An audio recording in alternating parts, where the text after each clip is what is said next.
Back once again for the renegade master. Back once again for the renegade master. Back once again for the renegade master. Back once again for the renegade master. Back once again for the renegade master. Hello my renegades and welcome back. And what are we getting into? I hear you say we are getting into Love is Blind season 6 and we are now on episode 2. And oh my god, episode 2 was episode 2 wing.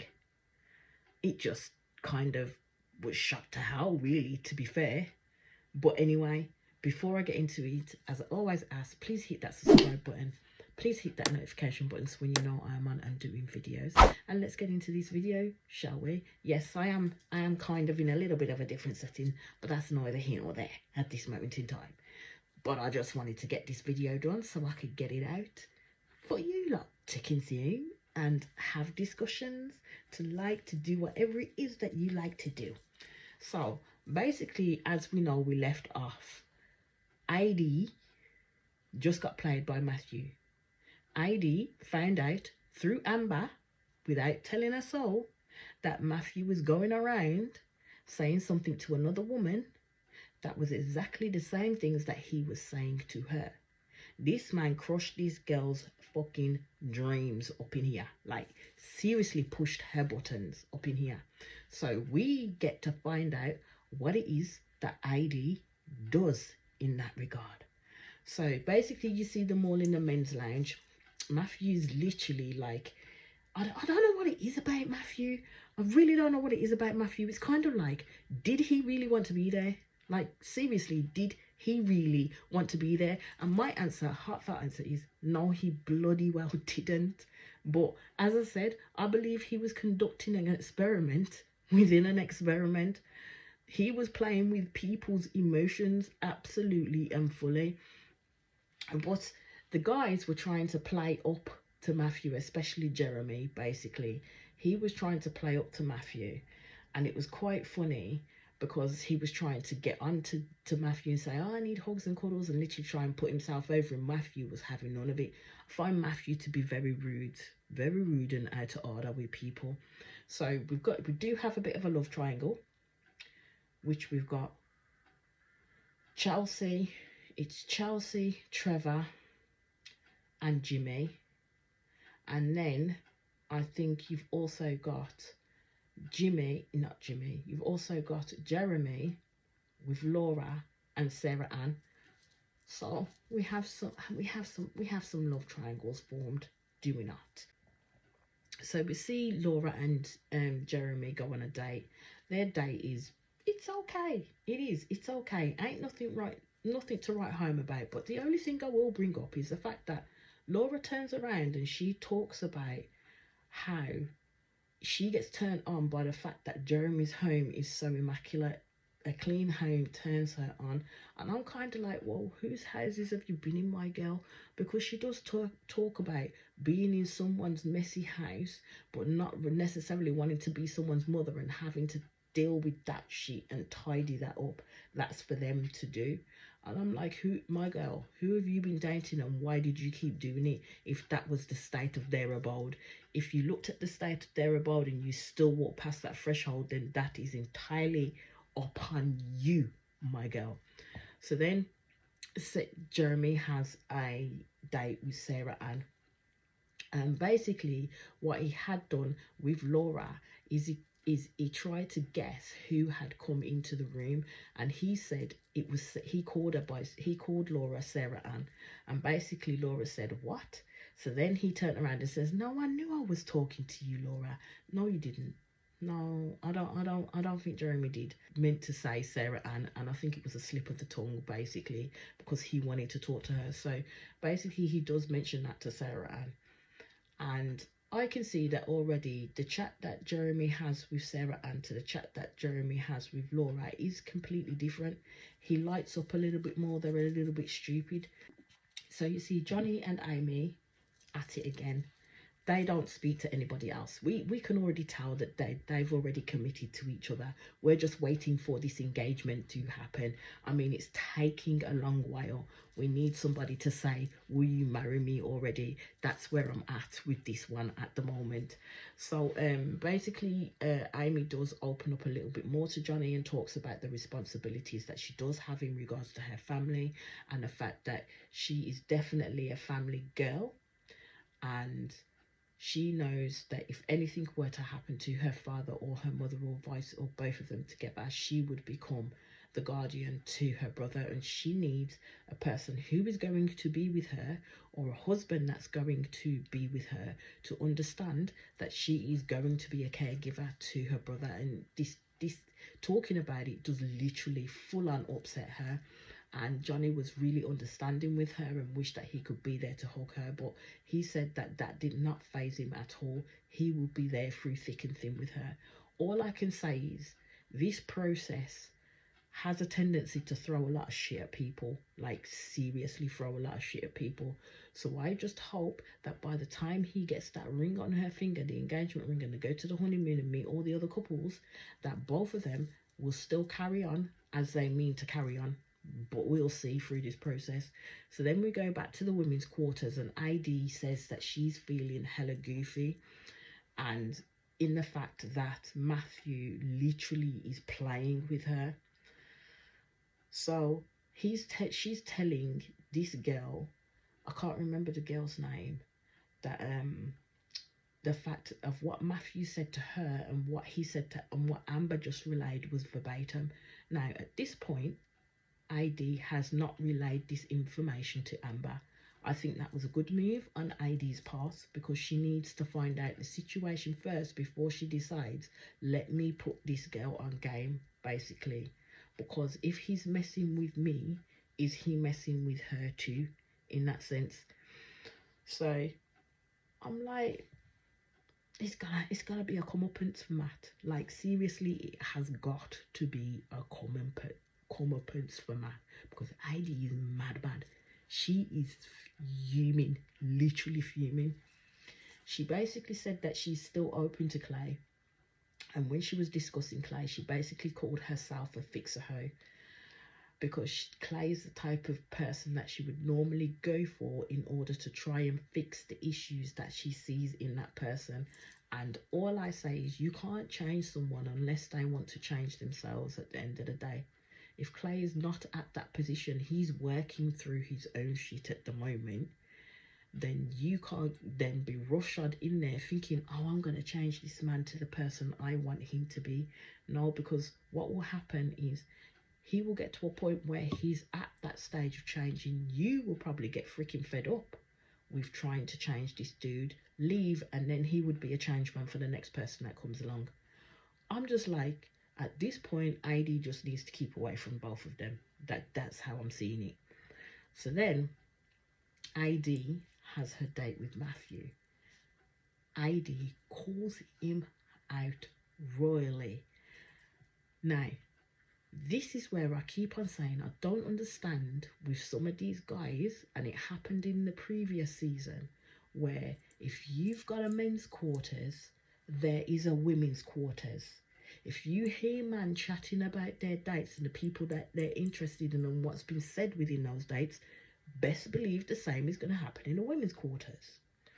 So ID called him out and said to Matthew basically what Amber had said to her, and that he was saying the same things that he'd said to ID to Amber. Matthew, with the broad back self that he is, said that it's not true. But I'm like, my guy, Amber spoke verbatim. ID didn't say nothing. Amber produced this information without any like cajoling or anything or asking how your date went. She said exactly what Matt had said to ID. Now, how you can say that's not true, Matt, is beyond me. There was some point within this conversation that Matt did start smirking, and I thought, I don't know what he's finding funny, but this shit ain't funny. You're playing with people's emotions for no apparent freaking reason, but only for the reason that you can fathom. at the end of the day. So basically, Matt was trying to spin it as though with AD, the things that he said to her was deeper than what he said to Amber. And at this point, I was like, please don't fall for AD, because this man is spinning a right motherfucking yarn right now. He really don't want AD at this point. And it's that old saying, fool me once, shame on you. Fool me twice, shame on me. Matthew basically said all he knows when he walked into the room and knows it's her heart, his heart is beating out of his chest for her. He then talks about proposing, and my thing is Matt is good at the talking, whereas before he tried to portray himself as something that he wasn't. He is good at the talking, because Matthew is an emotional manipulator. He is trying to manipulate the fuck out of AD, basically. So he turns around and says to her, she thought he would ask her to marry him. And he said, with the scenario that he's painting now, he's not going to give her an ultimatum, but he did want to leave with her yesterday. So AD said to him, did you say those words to Amber? And he said no. And I'm like, how can you say no, my guy, when Amber said you said those things? And the only way she would know those words for the same as AD is because you said them. Is because you said them. This man must think AD came down in the last shower. Like, seriously, this man must think AD came down in the last shower. So basically, Matt turned around and says to her, I think if I broke it off with other people, then you would be ecstatic. And I thought to myself, no, mate, if you really, really, really, really wanted to be with AD, you would have done that from the get-go with all the shit that you were spiting, but you really didn't want to be with that girl. And I don't even think you really wanted to be with Amber, to be fair.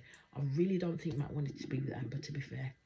So he then said, if he had to make a decision today, he would choose AD. But then in the next breath says that he'll make that decision tomorrow. I thought this guy's taking a piss. This guy is raw taking a piss. So then he ups and leaves AD with all that emotion bubbling inside of her with nowhere to go. So then Clay comes in, believing he's going to be taking his shot. So AD decides to have the talk with him, to literally lay it all out on the line in terms of what she's feeling, that she's actually feeling quite vulnerable and quite ripped apart at the moment in regards to what Matthew had just did. So she explains the situation to Clay, and instead of Clay being fully understanding and being there for AD, he made it about himself and about how he felt about that situation, and the fact that she was dating someone else when he said he was changing himself for her and putting himself out there. He literally murked that girl off verbally after what she just dealt with Matthew. So all I'm going to say with Matthew, it really is a control vibe, and my little spidey senses are tingling when it comes to Matthew. All they're saying is red flag, red flag, red flag, red flag. And Clay could be a possible red flag. That's how I'm seeing it. Clay could be a possible red flag, because he is unable to control his emotions in that scenario and actually take a step back and be there for the girl that he says he likes, who's in an emotional and vulnerable state right now. So basically, he turned around, walked out that room, and AD was proper spiraling. She cried her heart out. That's how bad it was. But you wouldn't have thought that when she walked back into the women's quarters. And she walks back in, and it was kind of like, fuck this shit, I'ma let it out, I'ma say what I need to say. So Amber's sitting down, and AD speaks to the girl that she normally speaks to, and the girl realised that AD had been crying and was upset, so asked her what had happened.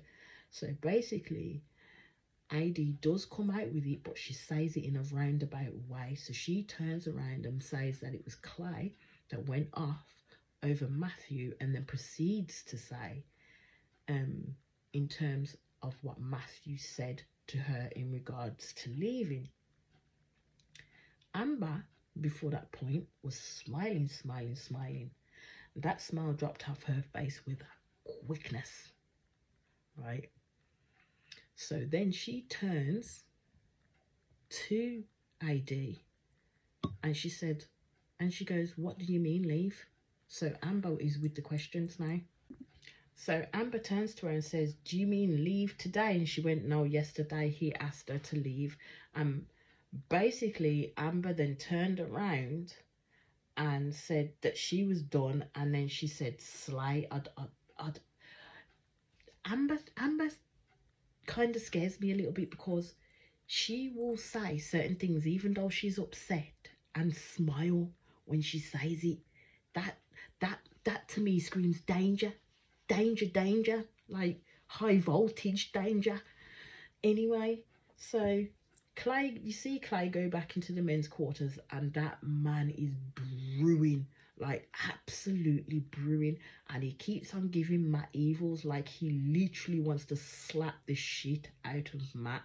So he then turns around, doesn't go into the ins and outs of what happened with AD, but turns around and tells the other guys that Matt is a sleeper. Now, everybody's shocked by this, because they underestimated Matt, because they all sat there laughing, thinking, this man don't chat when he's in the men's quarters. He doesn't integrate with nobody. How in the hell does this man talk to girls? This is what Matt does. He tries to fly under the radar with his bullshit, but on a national TV, we see his shit now. And hopefully other women look past his looks and see the shit that he pulls with women. Like, seriously. So you see, go back to the women's quarters, and AD informed Amber basically what Matt had said to her, and then Amber absolutely feels icky from that conversation. So Amber ends up crying and apologizing to AD, but there's nothing for Amber to apologize for, because at the end of the day, they didn't put themselves in that situation. Matt put them in that situation by playing his dick dastardly games. So Amber turns around and she says, what actually is the fuck is wrong with men? And then the tears came again. And basically, Amber said that she was done. Amber said that she was done and she was going to bow out, and she leaves. She absolutely leaves the experiment, because she weren't going to go through that emotional upheaval. So throughout this episode, you do see the other couples. You see Brittany and Kenneth getting on really well, and they're talking about their backstories. And then you also again see Johnny and Amy. And in the last date with Johnny and Amy, he turned around and it slipped out where he said, I love you. He was meant to say, I like you, but he said, I love you. And Amy went, wait, what?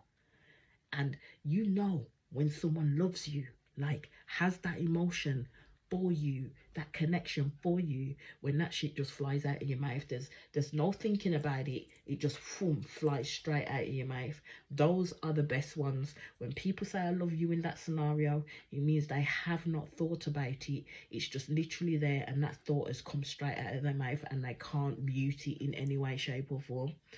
So we get back to the women's quarters, and that's when Amy comes in all happy and tells them that Johnny said that he told her he loved her. And then you see AD basically knowing that she's got these struggles with these two men who have made her feel like absolute crap. Now she's got to deal with them. So you see a date between Jimmy and Chelsea, and Chelsea's basically apologising to Jimmy and saying sorry for leaving in the way that she did, and the crying. Jimmy has basically said to her that her being married and divorced is not a deal breaker for him.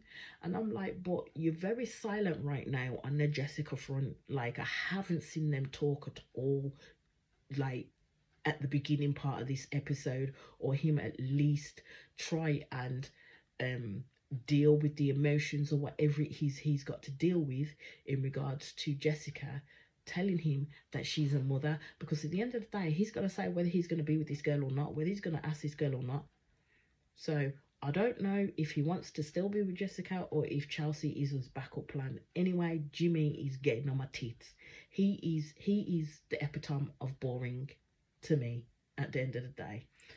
So he turns around and he said that he's there to find a wife or a closest connection to that. But I'm like, my guy, didn't you connect with Jessica though? So I don't understand where this chatter is coming from right now. So then we go on to Jessica, and she's in the women's quarters, and she is literally beside herself at the moment. She is kind of crying and she is upset because I'm like, girl, you need to forget about Jimmy, because at the end of the day, you opened up and this guy literally took a giant step back from you. But the instances with Jessica makes me think she's probably a little bit desperate to find a man, and she will latch on to anyone that literally gives her those feels. But that's just me and that's just my opinion, but that's how I'm seeing it. So Jimmy is talking to the guys in the men's lounge and basically talking about children, and he says it's a little bit scary. He says he's ready for marriage, but he's not necessarily ready to have children at that point. But with Jessica, my guy, it's a package deal. You'll be a ready-made daddy. And he's already talking about whether he can accept that piece. But right now, he says he thinks he can. But with the actions that he showed, I don't think so. I really don't think so. So Jessica and Jimmy actually have their date. And Jessica was talking about an upset in regards to missing her daughter, but she was excited to talk to Jimmy. And I'm like, Jimmy is way too quiet right now. Like, Jimmy, you way too quiet right now. So then a pause comes, and then he does ask about her daughter. And she waxes poetic about her daughter. And I have to say, Autumn sounds like a lovely little girl. And he did ask Jessica if like she wanted to have more children, because at the end of the day, children for him is important to him, but also his parents, he said. And I'm like, mate, it ain't your parents having a kid, it ain't your mate's gonna be looking after your kid 24/7. That's the expectation you're gonna have on your wife. So you ain't having a baby for your damn parents. So Jessica did basically said that she would have more. And they do talk more about their family dynamics in regards to Jimmy talking about his older sister being adopted, and then the fact of Jessica talking about her journey through foster care when she was younger, resulting in the fact that she was adopted when in her teenage years by her foster parent. So basically Jimmy is saying that he likes Jessica, but also it's kind of like he likes Chelsea too. And I don't think Chelsea can decide over who the fuck she wants, because she likes Trevor and she likes Jimmy. But you know what? A decision needs to be made. So we see Trevor with Chelsea. He already done said to her that he believes he was brought there just for Chelsea. This is what he's saying to Chelsea. The two of them do get on. And she talks about his money and how she's a sucker for her money, and he like tells her that he does have her money.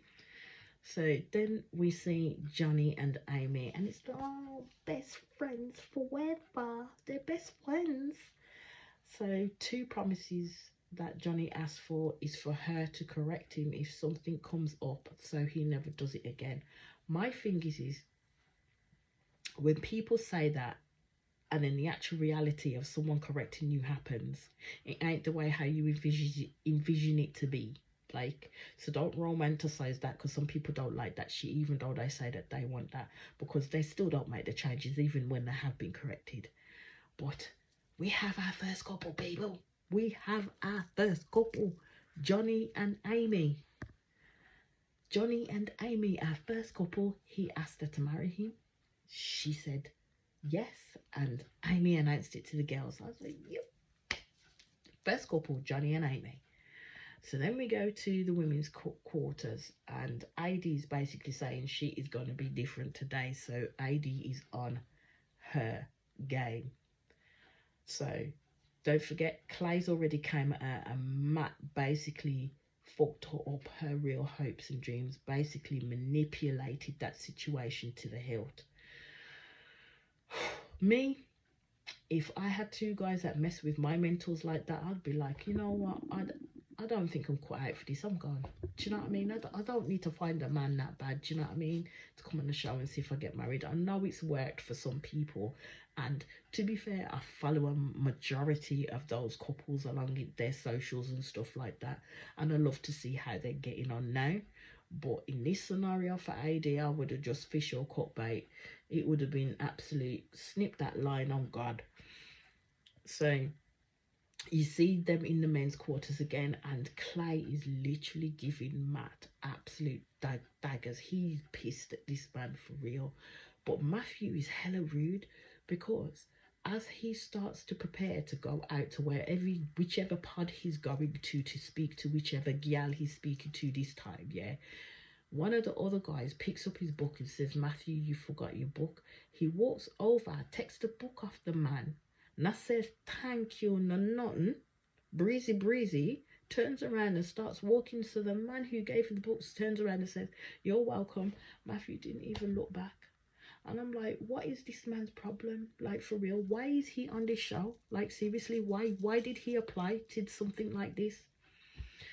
So Clay literally, after Matthew left, did actually get upset, did actually show his emotions and say where he was, which endeared me a little bit to him. We shall see as the season goes on whether he endears me even more, but he endeared me to him a little bit, because at least Clay showed the reaction that he is invested in AD. AD is his person to him. Matthew, me not trust at all. Matthew needs to dip. That's where Matthew needs to go. So basically AD is already sitting in the room and she's saying hello, but nobody. So then someone comes in and it's Matthew, and you could tell by AD's reaction that she seriously didn't want to speak to that man. She was hoping it would more than likely be Clay. So basically she asks how Matt has been, and of course Matt is now all this emotional fucking what is it, pouring out these emotions, when my guy was not showing no emotions before he came out to the pods, but now all of a sudden he might cry, he might sniffle. So he basically says that he's growing through it. And then he turns around and he said, you know, Amber left, right? And AD was like, okay. And then he had the gumption to turn around and said it was about him. So AD replied, that would be audacious of you, and it would be. Why would you automatically think it's about you that she left, my guy? There was no reasons given to you. You are just going on based on an assumption, thinking that you were that important to this girl that she actually left because of the shit that you caused. So he then turns around and says, okay then, so it's not about me. And I was like, I swear to hell and back on glory, this man don't want to be with a woman. Like, he don't want to be with a woman in this place. He's literally playing games with people's emotions left, right and centre, and trying to paint himself as this innocent being. But we've seen through you now, Matt. We've seen through you. So AD doesn't tell him the reasons why Amber's left. So she turns around and tells Matt that basically she feels like he came and manipulated her reality and played with her, basically. So what AD was saying was the truth, because that's exactly what he did. This man kept on sniffling. So she then turns around and asks him, why are you so upset? And he basically is really playing with AD's emotions at this point, because he turns around, it just hurts, as he's never felt like this before with her, as in AD. He then turns around and he said he thinks he has the entire country of America on his side. I was like, Bish, are you okay? Can somebody come get their man? Because I don't think he's okay. I think he needs some help, because this dude is not righted at all. He said he thinks he has the entire country of America on his side. My guy, How far and wide do you think this airs? Because this isn't just in America, it's world motherfucking wide, my dude. Yeah, he's not okay. He's not okay. Someone needs to come get their mans. Like, seriously, someone needs to come get their mans. Even ID thought, what the fuck is wrong with you? So, he says to ID, the way you sound is you don't want to be with me, and ask her to be honest. My guy, you ain't even honest with yourself. You is not even honest with yourself. So how are you expecting ID to be honest with you? You ain't honest with nobody up in there, but yet you're trying to put the onus on ID. So basically, Matt just went into that room to say to ID that he cannot commit to the plan that she wanted him to be, so he was done.